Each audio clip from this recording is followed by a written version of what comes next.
बिस्मिल्लाहिर्रहमानिर्रहीम। नाज़रीन अस्सलाम वालेकुम। मैं हूं आपका host Shahzad Ahmed. 144 news HD के प्रोग्राम आज मलिक महमूद के साथ में हाज़िर खिदमत हूं।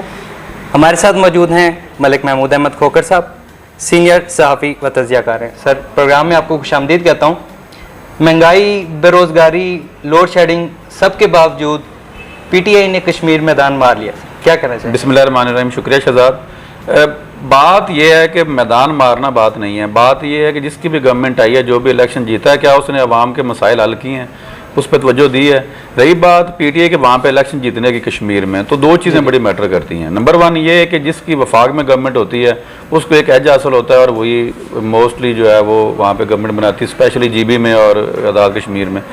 दूसरा फैक्टर ये है कि कश्मीर वालों ने ये तब्दीली का चेहरा भी देखा नहीं था, सिर्फ सुना था। जी जी, तो उन्हें भी शौक था कि तब्दीली देखें, ये इमरान खान साहब की जो तब्दीली है उसमें क्या बनता है, तो उन्होंने भी ये दिया, ज़ाहिर वोट तो दिया है, जो है बनी है गवर्नमेंट वहाँ पे या बनानी है PTI ने।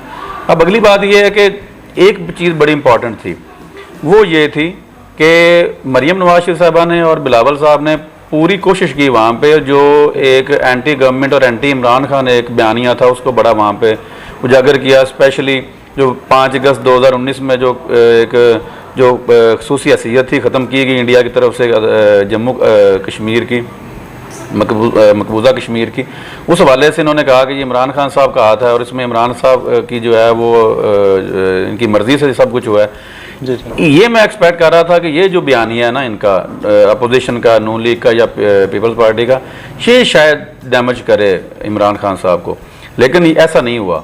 एक चीज़ क्लियर होगी कि कश्मीरियों ने एक बार एतमाद का इजहार किया है PTI पे। आप देखेंगे PTI उनकी तवक्कुआत पे पूरा उतरती है या नहीं उतरती। एक ही बात का जो है, दो बातें इनफैक्ट बुनियादी हैं जिनकी बुनियाद पे वोट मिलता है आज़ाद कश्मीर में या कश्मीरी वोट देते हैं, वो ये है कि हम कश्मीर का मसला हल करेंगे, दूसरा वहाँ पे जो गुर्बत है, बेरोज़गारी है, उसको ख़त्म करेंगे। अब उन्होंने देखा हुआ था साबका हुकूमतों को, अब वो PTI को देखेंगे क्या बनता है। लेकिन अपोजिशन जो इल्ज़ाम लगा रही है कि इसमें रिगिंग हुई है और हमारे साथ ज़्यादती हुई है, अब वो भी एक अलग से एक चैप्टर है। वो भी आज शायद खान अब्बासी साहब ने ऐलान किया है भरपूर एहतजाजी तहरीक चलाने का। आप देखें उसमें क्या बनता है। बहरहाल होना कुछ भी नहीं है, तहरीकें चलेंगी जिस तरह हर इलेक्शन में होता है। मैं तो कहता हूँ कि पाकिस्तान में दो ही चीज़ें होती हैं, हार जीत नहीं होती, या जीत होती है या रिगिंग होती है, धांधली होती है। तो ये भी यही हुआ है, इसमें शोर मचेगा, चलेगी, तहरीकें चलेंगी, ख़त्म हो जाएगी बात। ज़्यादती का लफ्ज़ आपने बोला, जैसा कि नून लीग की ही पहले से हुकूमत थी कश्मीर में, क्या अवाम का उनसे एतमाद उठ गया? एतमाद की जहाँ तक बात है तो वो मैंने जैसे पहले आपको बताया कि वो चाह रहे हैं कि एक दफ़ा PTI को भी आजमाया जाए, ये क्या करते हैं हमारे लिए। तो आप अगर चेहरे देखें ना तो चेहरे वही पुराने हैं, सुल्तान महमूद चौधरी, बैरिस्टर सुल्तान महमूद चौधरी, वही जो चेहरे आपको नज़र आएंगे जो कि पहले भी रह चुके हैं। अब सुल्तान महमूद चौधरी कौन है? वही हैं, अब वो PTI में हैं।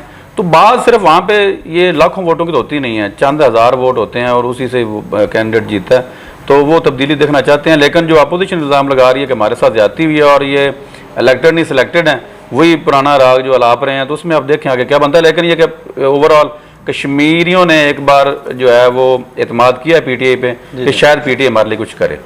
तो अपोजिशन का अगर नाम लिया जाए तो बिलावल भुट्टो ने भी कहा है कि जनरल इलेक्शन अब किसी भी वक्त हो सकते हैं।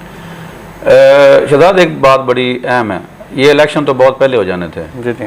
जब तक ये डीलें ख़त्म नहीं ना होंगी, ये जो डीलें चलती हैं बिटवीन एस्टेब्लिशमेंट एंड पॉलिटिशियंस, तब तक ये इस तरह की जो चहमगोइयाँ और बातें ही होती रहेंगी।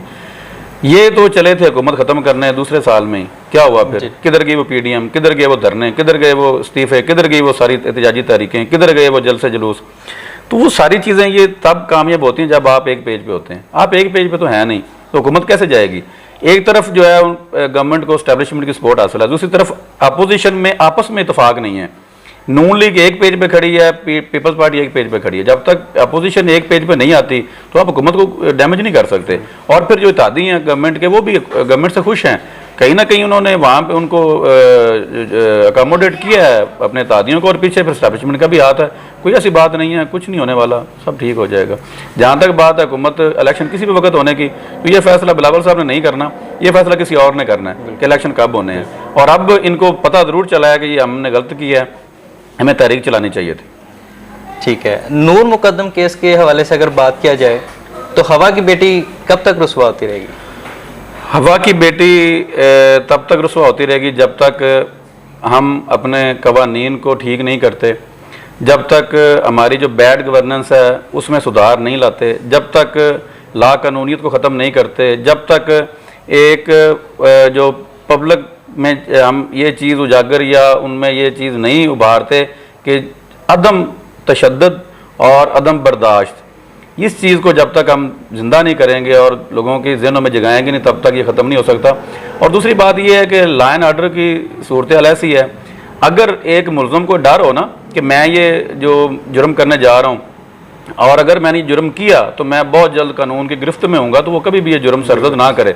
अब इसमें आपको बड़ा सिंपल सा जवाब है कि जब तक ला कानूनियत रहेगी, अमीर के लिए और कानून होगा, ताकतवर के लिए और कानून होगा और गरीब के लिए और कानून होगा, तब तक ये हवा की बेटी जो रुसवा होती रहेगी। अब मुझे आप बता दें, आप पीछे चले जाएं माजी में, शाहरुख का क्या बना? शाहरुख जो वो सिंध वाला जो वाक़या था, क्या बना? और बेशुमार वाक़यात हैं जिसमें कुछ भी नहीं होता, एहतजाज होते हैं, ख़बरें चलती हैं, एक्शन होता है और फिर पसे पर्दा डील हो जाती है और फिर वही जो कंप्लेनेंट होता है वहाँ पे आके बयान देता है जी कि हाँ जी मेरी जो है जी वो मैंने सुलह कर ली है, या जो भी है, ये बंदे वो नहीं थे, मैंने शनाख्त ठीक तरह नहीं किए, या फिर उन्हें वीज़ा दे के तो बाहर भेज दिया जाता है। आप मुझे बताएं कि कभी भी पाकिस्तान में ऐसा हुआ है? मैं आपको बेशुमार ऐसे वाक़यात बता सकता हूँ जो रोज़ाना की बुनियाद पे ये हो रहे हैं। आपने एक नूर मुकद्दम का ये बात उठाई है, ये बात की है, मैं हज़ारों आपको ऐसे रोज़ाना की बुनियाद पे बता सकता हूँ कि रोज़ाना की बुनियाद पे हज़ारों सर कट रहे हैं, हज़ारों इस्तें पामाल हो रही हैं, हज़ारों घरों में चादर और चारदीवारी जो पामाल हो रही है, इस्तें लूटी जा रही हैं। हवा की बेटी रुसवा हो रही है रोज़ाना की बुनियाद पे, हर घंटे में। आप रिपोर्ट्स तो चेक करें, आप जो हैं जो सर्वे रिपोर्ट्स हैं आप उनको देखें तो सही, आप वहाँ में निकल के देखें तो सही, बेशुमार केस ऐसे जो रिपोर्ट ही नहीं होते। कुछ लोग ऐसे हैं जो अपनी इज्जत को बचाने के लिए पुलिस स्टेशन जाते ही नहीं है कि अब क्या करें जाके, हमारी अपनी इज्जत खराब होगी। जो कुछ लोग जाते हैं तो उनकी वहाँ पे सुनवाई नहीं होती, कोई सुनता ही नहीं है, केस रजिस्टर्ड ही नहीं होता।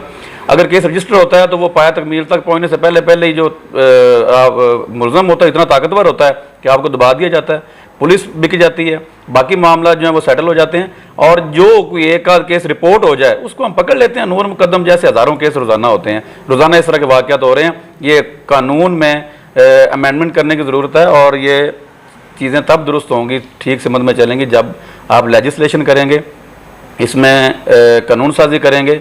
बदकिस्मती हमारी ये रही है कि जितने भी गवर्नमेंट आई हैं किसी ने ये कानून साजी नहीं की। आप सख्त से सख्त कानून बनाएं।